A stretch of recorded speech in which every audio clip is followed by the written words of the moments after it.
with Jesus, it's an everyday process. And everyday sanctification takes place. And for those of you that just got out of heaven, let me explain to you that you have not arrived yet. That God is still working in your life. That God from when you wake up in the morning is working on setting you apart, working on cleaning you up, working on fixing you up, working on lifting you up. Talk with me, somebody. It's a daily process, so you do not arrive overnight. Not only is sanctification a process to which one is daily worked on, but ordination means that God has ordained you.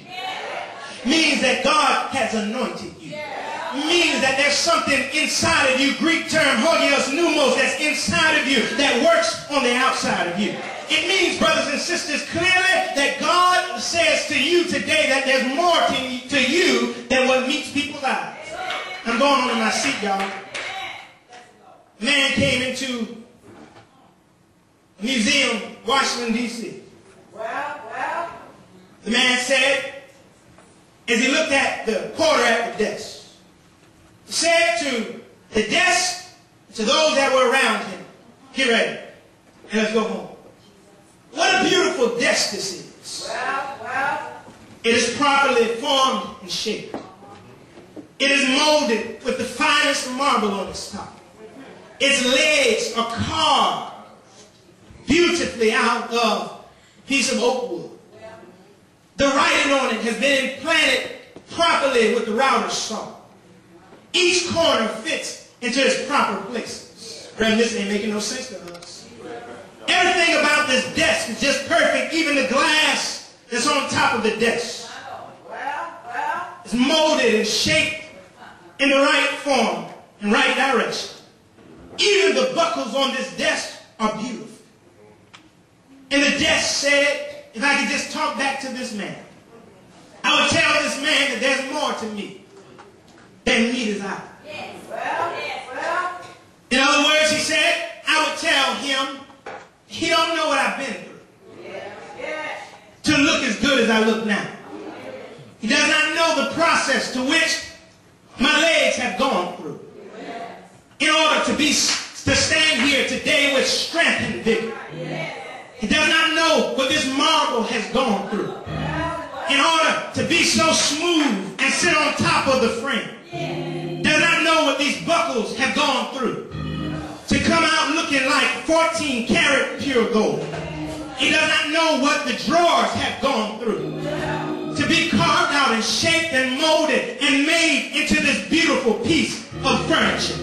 But Darryl, that still makes no sense.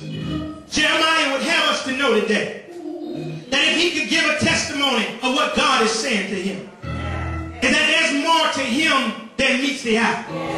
That folks see your glory on Sunday, but they don't know your story.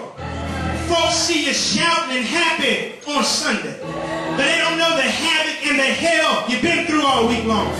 Folks see you after you've been delivered, but they don't know what God had to take you through to get where you are now. Folks see you smiling went from day to day, but they don't know that it took God to turn your frown upside down. They see you walking, Sister Ira, being healed from what you were going through, but they don't know the hurt that you had to go through to get to your healing. Do I have a witness here? What Jeremiah is saying is that God is speaking to him, and there's more to him than meets the eye. So I want to tell somebody here today, don't you give up on where God is trying to take you, because there's more to you than meets the eye. Don't give up on the road that God has you on, because there's more to you than meets the eye.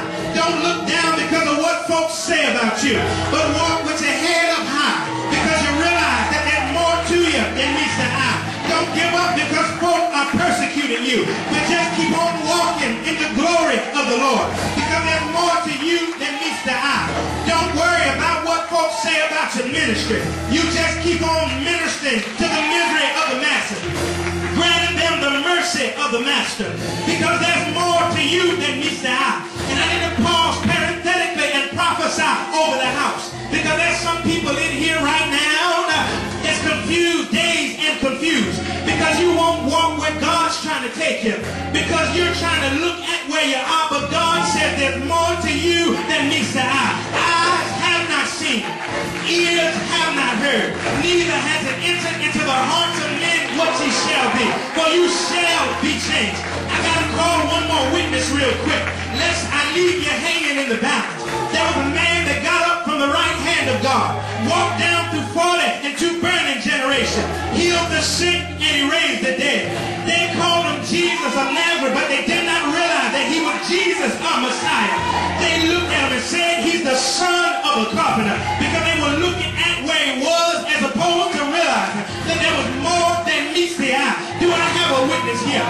Lord have mercy, they called him everything but who he was as a child of God. They walked him down the strand of the Via Dolorosa. They hung him on an old rugged cross. They stretched him wide and he hung his head and died. But I'm glad that there's more to him than meets the eye. Do I have a witness here? They laid him in a borrowed tomb. They looked at him and thought he was dead.